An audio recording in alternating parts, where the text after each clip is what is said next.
everybody. Welcome to episode 252 of a Wrestling Gal podcast, providing you with the female perspective on all things wrestling. Join me, your host and wrestling enthusiast, Ella J. As today, I am joined by the violence artist, Charli Evans.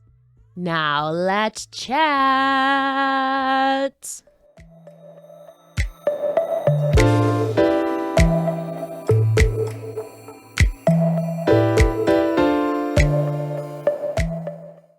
Hello, everybody. Today I am joined by the violence artist, Charli Evans. Charli, how are you doing today?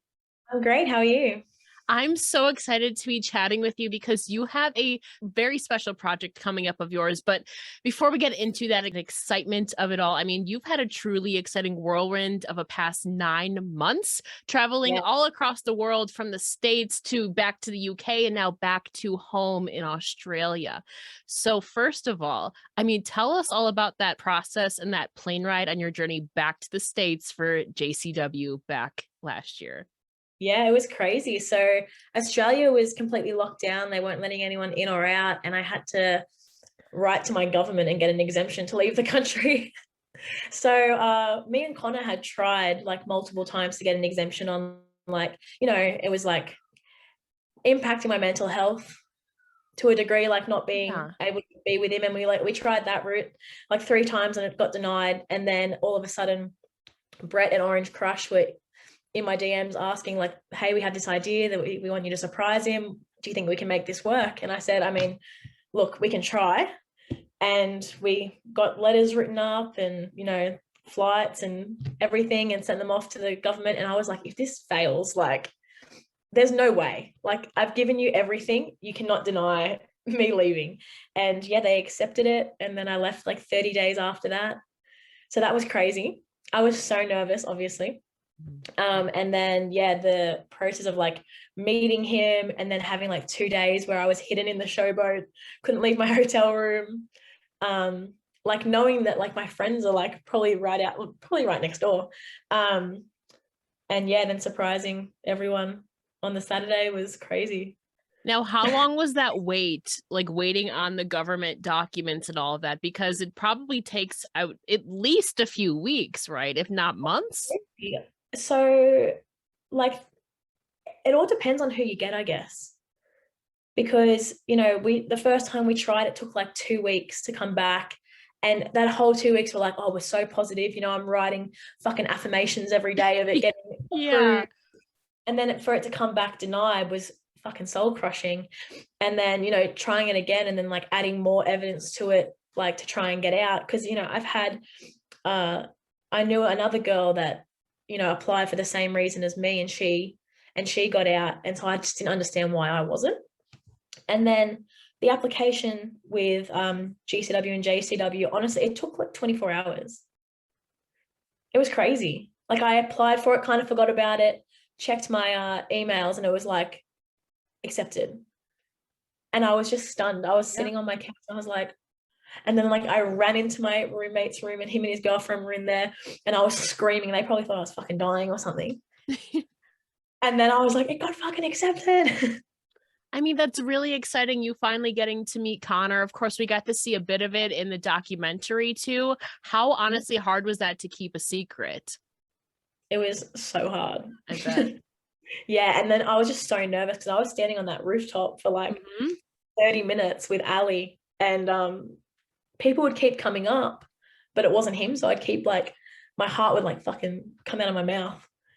And then I'd be like, oh, okay. So that was the scariest part.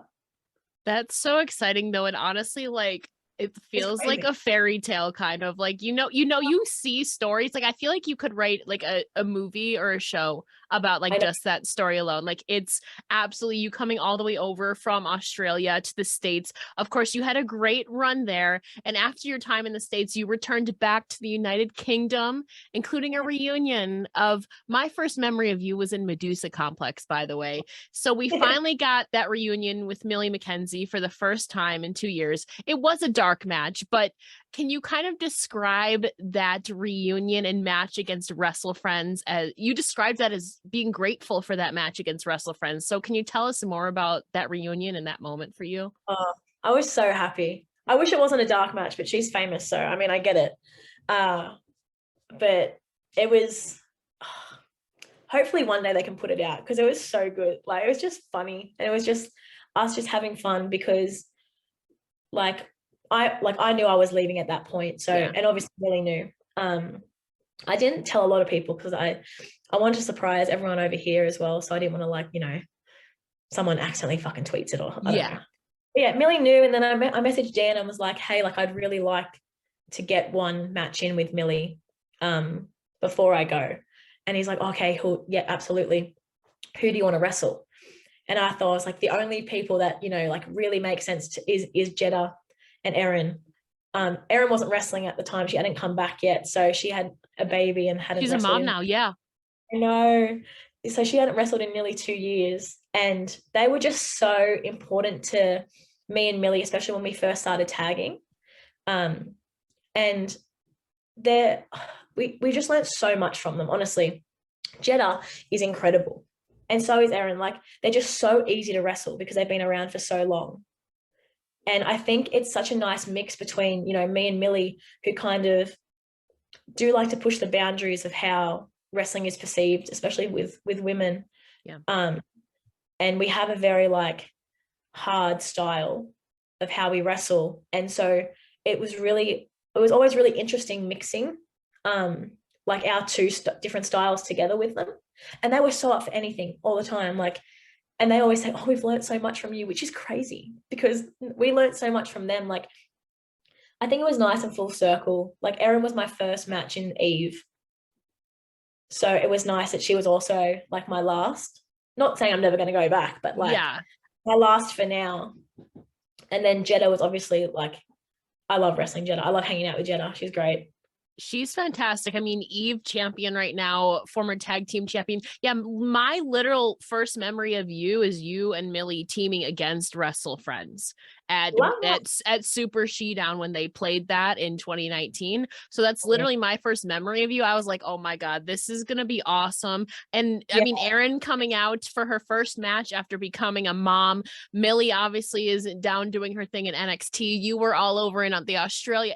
The stars just aligned for this to happen. And I do hope someday we could get the tape of it because I have no doubt that it was a banger. It was just so funny. Like, and they're like, they came up on those, like, camp style shows. So we got to do, like, a lot of that stuff, which is just, like, everyone enjoys it. No one's ever really going to see it. So we just had fun. We just fucked around. Like, me and Millie, when we're together, I cannot, like, it's just fucked. But it's like, just magic. Fun. Yeah, it is just fun. And, if you enjoy what you're doing, it's just so much nicer. I mean, especially, you guys have done some crazy things in the ring, and that doesn't surprise me, but you are now back home in Australia, where you did serve as one of the coaches at House of Free Fighting, which is crazy to say it at, like, 25 only. But honestly, before we get into all of that, what is maybe the one thing that you instilled into students or hope that they take away from their experience at the House of Free Fighting when you were actively coaching? I just like to, I think wrestling is meant to be fun, and I don't think you should take it too seriously in the sense of, okay, it sounds a bit like, I don't know, cliche or whatever, but, like, I just like to say, like, if you're going to do everything, like, do it at 100%, like, take everything as seriously as possible while not taking it seriously. Do you know what I mean? Like, yeah, wrestling is fucking stupid. It really is. Like, when you think about it, it's just two people fucking rolling around pretending to fight. It's ridiculous. But if you take, like, I wrestled a fucking blow up doll, but I took it so seriously that people, they loved it. And if you present it as something that's, like, legitimate in, like, the fucking stupidest way, then I hope people take that from what I've, like, taught them and stuff like that. Like, I really like to tell people, just to react to what's happening around you instead of, like, selling. Do you know what I mean? I think that's really important. Like, people are so used to being like, oh, okay, well, I'm going to take a super kick, but someone can't throw a super kick and it hits me in the arm, but I'm still going to sell my face. You know what I mean? Just react to what's happening. And I think that came from Japan as well. If you watch how they wrestle, you know, they're constantly reacting to things that have actually happened. And I think that's the beauty of wrestling. Like, it's such like a live action performance, and there's no other art form that can just change like that. You know, if the crowd hate me, okay, well, the crowd's going to hate me now, so I need to adapt my performance to suit that. Or if they love me and I'm meant to be the bad guy, too fucking bad, now they fucking love me for some reason. Do you know what I mean? People are drawn, I'm not saying like me in general, but if people are drawn to me while I'm wrestling, I'm gonna go against, like, go with that instead of trying to like just go against it, because it's naturally happening. And I think when you like naturally react to things that are happening, everything is much better. And wrestling is so unpredictable and entertaining at the same time. I mean, you mentioned wrestling a blow-up doll, and I was going to bring this up later, but we're talking about crazy things you've done in a ring. I mean, I need more context or backstory of when you signed custody papers for a plant. I really am curious to learn more about it. This is crazy, because this is what I mean, like taking everything as seriously as you possibly can in the stupidest way possible. Like, I signed those custody papers, and then like 2 seconds later, I got like invited to be in Coliseum, which is like the wrestler tournament. Do you know what I mean? Yes. And it's just like, you know what, like you can be so diverse in so many different areas of wrestling. And that is my goal, like to just be like really good at so many different styles, that I'm just like so well-rounded. And I think that really proved it there. Do you know what I mean? Like, so Will Keatis like hosted a live Goober report, which is fucking hilarious. I think he's amazing. And that whole storyline they have going in PWA now with him and Cherry, I think it's she got promoted. She's amazing. She's gonna be a star. I swear to God, she's so good. And so he hosted the live Goober report, turned into a match, obviously, and people were taking stuff out of the ring, and I was like, fuck it. And I just took the plant and put it in my corner, and then I just thought it was really funny. And so I posted on Twitter and was like, fuck you, this is my plant now. And we kind of just turned it into something from there. And then I kind of had it, and then we fought for custody of it. And I fully painted its pot and everything. I bedazzled it. Did you name it? Robert. Okay. Robert the plant. Do you know what kind of plant it was? I'm not good at really identifying plants, to be honest. No, I have no idea. Okay. Sorry, Lucci. I'm sure he can identify. I fucking love pro wrestling. I mean, that's just like one of those things that you mentioned. I mean, you gotta have fun. And I mean, you're having fun too at the age of 25 now. And I mean, being a coach at House of Free Fighting, did you ever like envision yourself at literally like still you're still learning yourself, but did you ever envision yourself having that ability to kind of coach, teach, and educate this next generations of pro wrestlers? I would say it's still a very young age. Like, we're literally the same age, Charli. Like, I'm like still getting my life together. I can't imagine trying to coach like everybody else. No, I think the end goal for me has always been to coach. So like one day I dream of owning my own school. And I don't know, like I think it kind of just, you know, when I came back to Australia when the pandemic first started, I was like, okay, I started doing like all female classes. Just, you know, to have that option there, because when I first started, I was so intimidated, you know, walking into this room of big men. It is really scary, especially when you're so young. Like, I started when I was 17. Yeah. I remember sitting in like my parents' car being like, no, I'm not getting in. And then Jess walked in and I was like, no, I'm fine. Like, so I think I started off with that and I really enjoyed it. And then from there, I just started coaching like mixed classes. And I just loved it. I think because I'm not naturally an athletic person, so I really understand like the dynamics of how bodies work, because I've had to really work it out to be able to do like a lot of things in wrestling, because I'm not jumpy or flippy or anything like that. So I've worked out like, and I think female bodies are so different to how male bodies work. So I think I've kind of got my head around that. And then I think that really helps people, because, you know, some coaches are just like so athletically gifted that they don't quite understand that a lot of people can't do, you know, shit like that. And I feel like you've come so far, and so I mean, you're still in the very, I would say, early stages, although you've accomplished so much. I mean, traveling the world from Australia, the US, Japan, the UK, like literally everywhere. Like you, I feel like at some point you're gonna have, well, besides Antarctica, like all the continents covered at some point. Let's not go there, it's cold. Yeah, fair enough. I don't blame you there. But I mean, speaking of age 25, I mean, that's a really important number. And for you, that plays a big part into your upcoming project, which officially drops on June 9th. So you will be releasing your own 44-page hardcover photo book in collaboration with Muscle White Photography. So first, congratulations. Thank That's you. so exciting. And I mean, I see you too on Twitter dropping some hints and sneak peeks on your social media, but there really is a powerful story behind it, I feel. And so, I mean, you've told me a little bit about it, but can you please tell the listeners about this initial inspiration and the backstory that you told me involving Manami Toyota?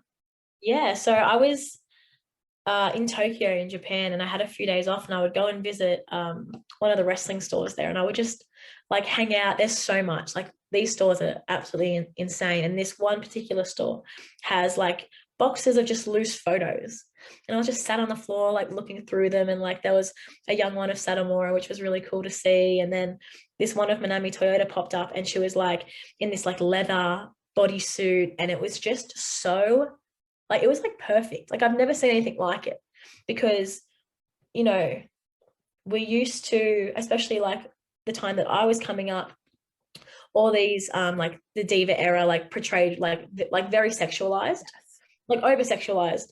But this one was just so like sexy, but in like a very like classy sort of way. And it was different to what I had seen. Not that I don't fucking love the diva stuff, like that's hot as fuck, but like this stuff, it was just beautiful. And then over the next year, I just tried to find where it was from. Like I was searching like Manami Toyota fucking like black and white lingerie, like, and I just couldn't find it anywhere. And then I looked it up again one day, and I found that it was a photo book that she had released in 96, which is like before I was born. And I tried to like hunt down, but everywhere was sold out. And I finally found one, and it was like $200, but I was like, fuck it. Yeah, there are a lot on eBay I've seen. Yeah. Yeah. I was like, this is my birthday present. And then, so I bought it and I got it, and I was just like in awe of it. It's like my prized possession. Like for real. Like I have it like displayed in my room. Do you have it framed? No, I don't have it framed because I want to look through it. Fair enough. Fair enough. That Yeah, makes sense too. Stunning. And yeah, so I just was like, oh, this is stunning. And I kind of looked more into it, and I was like, she was 25 when she released it. And I had this idea, oh my God, what about when I'm 25? Like I not recreate it, but, you know, like pay tribute to it in my way, because I just thought that was so different to, you know, t-shirts and fucking 8x10s and stickers. So yeah. It's such like I've seen a couple. I mean, you've posted some of them, I'm assuming from the collection, but I mean, can you kind of further describe this photo? Like, was she doing a certain pose? And I feel like the aesthetic really fits to you like a lot, like your personal like style and like I don't know how to explain it, but what really about it like really took your breath away, or like what really about that photo of Manami really struck you, do you think? I think it was just like so powerful, because she seemed so confident in like the way she was presenting herself. And I think that's through the whole book. Like you have to be obviously very like confident and comfortable with yourself to put yourself out there like that. And I think, you know, that's definitely something that a lot of people struggle with, myself included, especially like coming up through wrestling, like in a public sort of area with, you know, little to no clothing, having to show your body off, and constantly being judged for it, you know, can be detrimental, especially like, you know, when I first started, I was like 17, 18, and I was wearing like a two-piece at the time, and I thought I was huge. And looking back on photos now, I was a twig. Like my legs did not exist. Like I don't know where they were. And, you know, like growing to become like a confident, comfortable woman, I think is like something that people have seen me go through. And now just to present this as like a body of work from, you know, all of that in something that people can physically have and hold. And, you know, it's It's hardcover. It has a fucking like dust sleeve. Like it's beautiful. And yeah, I just think it's very important to be able to present myself in that way on my own terms. Now, have you held your photo book? Have you I held it have, and felt it? I Oh, have, yeah, those I know. hard covers, I feel like makes it even more special. Like you're official, Yeah, Charli. that's what I said. I was like, yeah, we have to do hardcover. Like, I don't care how much extra it costs to make it. Like, I want this to be like something that people pick up in like 20, 30 years and be like, fucking wow. Now, what was your first reaction? You told us a little bit about your research and journey to finding the iconic B-Bomb collection. What was your first initial reaction when you finally got it in the mail? Oh, I was stoked. I was so happy. And then I think Eddie Kingston was living with me at the time when he was over in the UK. And then I showed him, and he's a big, you know, Japanese women's wrestling fan, loves Bull Nakano, loves Manami, and he was also in awe of it. So we had a nice read of that. But yeah, it was just so different. Like I had never like had wrestling merchandise that wasn't like wrestling merchandise, Yeah. if you know what I mean. And I think that's really important because fuck me, wrestling merchandise is ugly as fuck. Like a lot of these t-shirts that people are putting out, horrid, don't do it, stop. I know. You know what I mean? Like I just love having things that you can be like proud to own and proud to show off and proud to wear that, you know, appeals to more than just a wrestling crowd. And I think this book really will do it. I'm so excited for you. And of course, Manami's collection is full of those stunning, intimate photos, like in powerful photos, like you described to me. And I mean, accordingly, for your 25th birthday as well, you decided to recreate the book in your own way. So, can you kind of describe the overall aesthetic or contents of your upcoming photo book collection? Yeah, so it's fully black and white, which everyone knows I love black and white photos. My Instagram is completely black and white. The same as hers. Like there's a few colored ones in there from her book, but I thought, you know what, black and white is definitely more my style. Very leathery, very gritty, fishnet, like lace. It's just, and there's so much variety. Like we shot this book for 9 hours. It was a long process. Like this whole process of putting it together has been like a year, you know, probably over from when I had the original like thought of doing it. Yeah. And then contacting James and being like, look, you're the one to do it if you'd like to. And I showed him like the vibe, the inspiration behind it. And he's like, yes, absolutely. So, you know, I think it really helped because I was so comfortable with James. And I think if I wasn't comfortable, it would have been it wouldn't have come off the way I wanted it to. You know, you have to be comfortable with, you know, showing little to nothing Yeah. in front of people. And I had worked with James previously, and obviously his work is incredible. His wife Fliss was also there, and she like helped style everything and put stuff together, and she's incredible. And I felt so comfortable around both of them, and they really saw the vision of what I was trying to put out, you know. So I think that was really cool. And then it's crazy too because I didn't even realize it, but we actually shot it on the day that she retired. Really? Yeah, so that's crazy. Like I literally got home from the shoot and looked on Twitter and it popped up that it was like the same day that she retired, and I was like, oh, meant to be. But you love that's when you know that this is a sign that this is what you should be doing. And I mean, going in 9 hours of shooting, of course, this is limited to 44 pages, but how many shots do you think you garnered in total? And then having to the process of kind of narrowing it down essentially. It was so hard. He sent them to me and it was a big file. Like it was so many, and you know, we were looking through them and cutting them down was so hard. Like originally we were thinking maybe like a 24-page book, and I was like, no, I think we're going to need to do more because, you know, my first narrowing down was about 70 photos, and I really couldn't get lower than that. I think I maybe narrowed it down to like 65. So there's about 65 photos in this book. Now, does the 44 Is that certain number like mean anything to you of why this is 44 pages? It doesn't, but that's cool. No. It should. Okay. I LSD didn't number's know. 22, so maybe. And that means like a balance and alignment. So Yeah, because it like talking about like angel numbers and all of that. I mean, I just thought it was it's a very specific number. See? love that shit. See, it's a multiple of 44, I'm sure. Yeah. I feel like it's worked around very well for you. And I mean, in collaborating, like you said, with Musselwhite Photography, can you kind of give us some insight into more of this creative process in selecting your, I mean, you described some of it, like the leather and all of that, in selecting your attire, I mean, the scenery, the poses, all of that in capturing these images? Yeah, so we didn't want to just completely copy, obviously, what she Yeah. had produced. We really wanted to make it into my own. So, you know, I looked very closely at like the outfits she was wearing in a lot of them, and some pieces I got were like so close, if not possibly what she was wearing.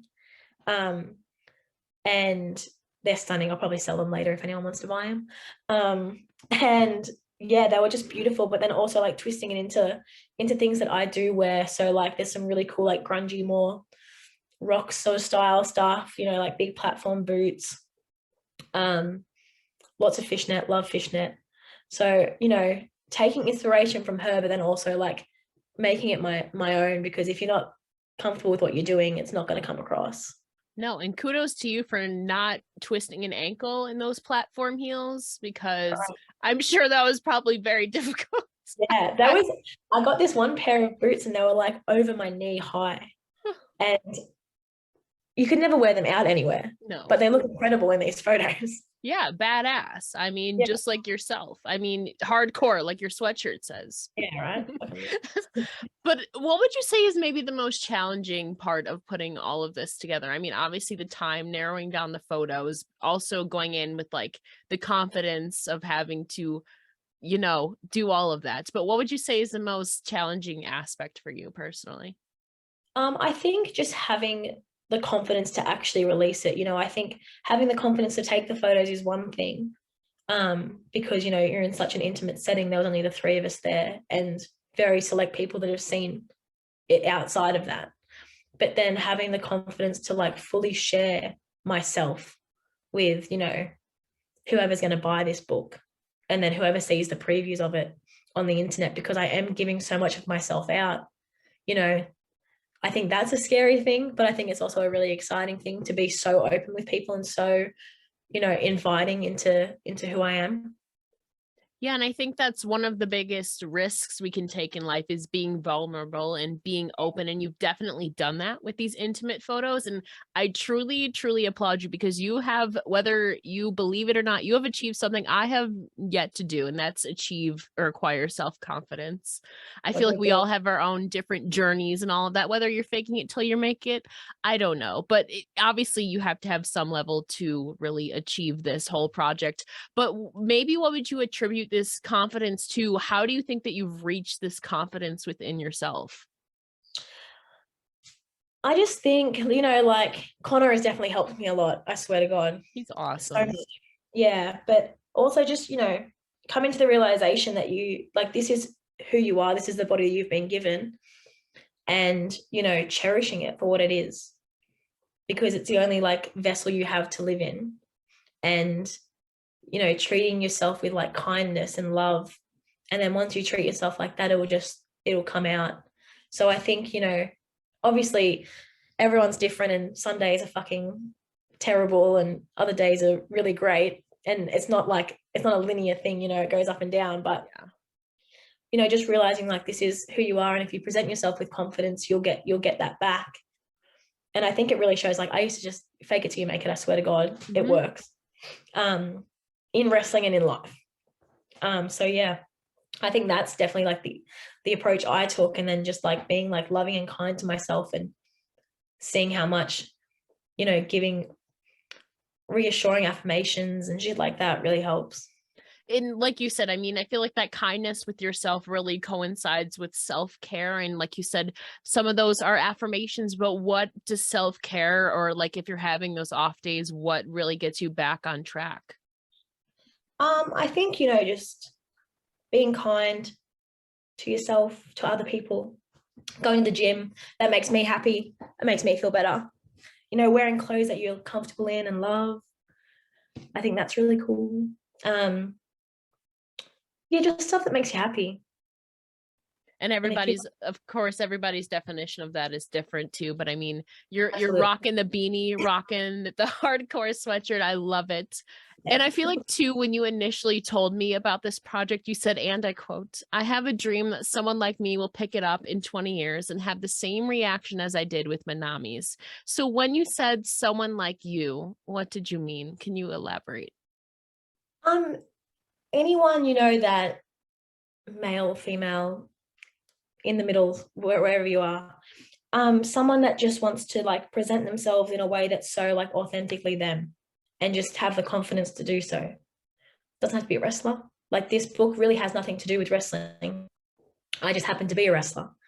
You know, so someone like that just sees it and goes, wow, she's just empowering and like powerful, but also so vulnerable. I think there's a lot of power in that. So I think that's really cool. And if someone, you know, does pick it up in 20 years, like if someone buys it and then their daughter down the line sees it and goes, oh, fuck, you know, to have that amount of power, but that amount of grace and vulnerability is really cool. And I have no doubt that you're truly are inspiring like a lot of generations. I mean, one of your goals is to coach. And so, and I feel like you're already bestowing some of your knowledge, I mean, in life and in wrestling as well. But I have no doubt that you're already inspiring so many people that, again, maybe when somebody's 25, maybe they'll recreate this in their own way. I'm super excited. Charli, I'm telling you, you're honestly like a huge inspiration to a lot of people, whether you know it or not. You're a fucking rock star. Thank you. That's sick. That's the dream. And I feel like most importantly, where can people purchase or view this photo book once it's released? So just like check out my Twitter. It'll be like links will be available through there. It's going to be sold through Muscle White Photography store. And then if you're on my OnlyFans, you'll get 20% off in the pre-sale period. And if you're not, there'll be a pre-sale period for everyone else, which will be 10% off. But yeah, so just check my Twitter, Charli Evans Pro, and you'll find everything you need. Now, will you be maybe posting some of photos that didn't make the cut on your OnlyFans? Now's the time to plug. I don't know maybe. yet. Maybe, probably. But I do, you know, I want this to be an exclusive thing that people can physically hold. And I don't want to just give away things, because I think this is just such like a proper like art piece. Yeah, there'll be like little like sneak peeks. It's not giving everything away, but yeah, I probably won't be just giving shit away. It's just the book. I want people to, you know, have something physical to hold. I'm so excited. Now, is this shipping worldwide? It is. Okay, that's awesome. Because here in the States, sometimes, I mean, anywhere you go, it's hard to get from stuff Australia to the States to Australia to the UK. It's a whole thing. Yeah, it's crazy, right? But yes, it's shipping worldwide because I have friends and family and fans everywhere. So I want everyone to be able to experience it. And I mean, I feel like this experience too, I would say probably pushed you out of your comfort zone. Like you said, talking about those stilettos, whether it be with your confidence and all of that. But when did you feel the most out of your comfort zone, maybe for this project? Because sometimes to achieve things, I feel like we have to push ourselves to experience something new. Did you feel that at all during this experience? Yeah, there's one set in there where I'm not wearing anything, and that was daunting. But I think it was definitely a hurdle that I needed to jump across. So that'll be exciting for everyone, I'm sure. You're not wrong, Charli. You're not wrong. I feel like too, that coincides too with this mentality that I've seen you talk about throughout the last few years. And I mean, a few years ago when you were getting ready to make that move over to the UK from Australia, you said, and I quote, "I'm excited to see how I grow as both a wrestler and a person by moving across the world and getting out of my comfort zone." And you have surely done that. But in your eyes, how do you think you've grown as a wrestler and a person in the last 5 years? Oh, fuck. It's crazy, you know, like, I I kind of went over, I was really nervous to go to the UK because over here, you know, there's wrestling shows, maybe more so now than there was back then, but maybe, you know, in 2017 when I moved, maybe 2 times a month, you know, maybe. And you're not making money from that. Like it's different now. There's a lot more money to be made, and that's still not a livable thing, unfortunately, which sucks because I want all my friends to be full-time wrestlers. But, you know, so I was nervous going to the UK because I was like, oh, I don't know if wrestling can be a viable full-time thing for me. And I'm so grateful because it was. So I think that was really scary going into it. So I had to just really like learn how to market myself and brand myself. And that was hard. You know, I went through lots of trial and error with that. And it wasn't until honestly like 2019 that I really like figured out, okay, the end of 2019 as well. Okay, this is what I bring to the table as a performer. And that came with, you know, learning as like who I was as an actual person. And then just meshing the two together, because for so long I was like, oh, okay, I'm a wrestler and girl wrestlers wear pink clothes, and like, I don't fucking wear pink clothes. Like I absolutely don't. Maybe sometimes. She has pink hair though, just want to note. I change every 3 weeks. Fair. And yeah, so, you know, just becoming more confident with who I was as a human and then portraying it as a wrestler, you know, crazy shit happened while I was there that I did not expect fucking ever to happen.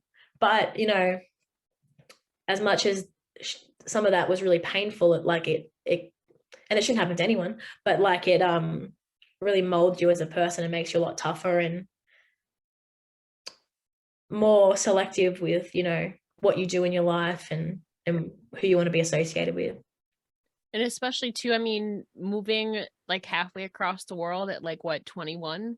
I mean, it's got to be like 19, 20, it's got to be so daunting. I mean, of course, traveling for appearances is one thing, but to basically uproot your life and move to a totally different country where you probably knew some people, of course, but still it's basically starting over. Yeah, it was crazy. I had never been overseas until like 2 weeks before I did my first shimmer trip, and then came back and then left. So like I got my fucking passport, you know, the start of that year. I decided I was going to move and literally applied for my visa and then told my parents. Like I was like, oh yeah, by the way, I'm going to move to England. Mm-hmm. And they were really supportive of it. Like my mum lived in Europe when she was young too, so they've always been very much like, go and experience the world and it will be good for you. So that was not an issue or anything like that. And yeah, I think, you know, doing it at such a young age with knowing very few people, it is very scary, but traveling I really suggest everyone travels at some point. And you definitely carry yourself with the great level of fearlessness, traveling halfway across the world. I mean, you're the violence artist for a reason, pushing yourself out of your comfort zone. I mean, competing in death matches, and you seem to love the thrill of risk taking, as you've said before, which kind of coincides as something you used to do. I don't know if maybe you still do it, but can you tell me more about your time as a downhill skateboarder? Yeah, so I started skating when I was very young. Like my dad's a skateboarder, and literally he had a board ready for me when I was born, and I still have it.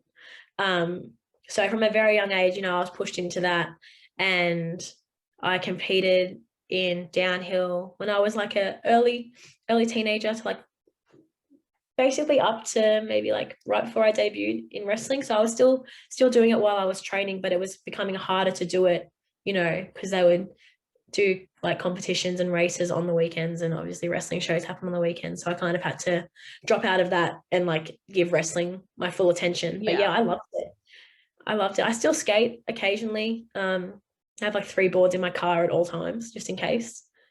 Been teaching Connor. That's been cool. But how would you rate his skills on the scale of 1 to 10 right now? Honestly, he's actually pretty good. Okay. He's actually pretty good. We're going to work our way up to like, you know, faster stuff, but it's scary. When you're young, it's not, because you have no concept of like consequence. But, you know, I'm a bit more hesitant to do it now, but it's still fun. I love it.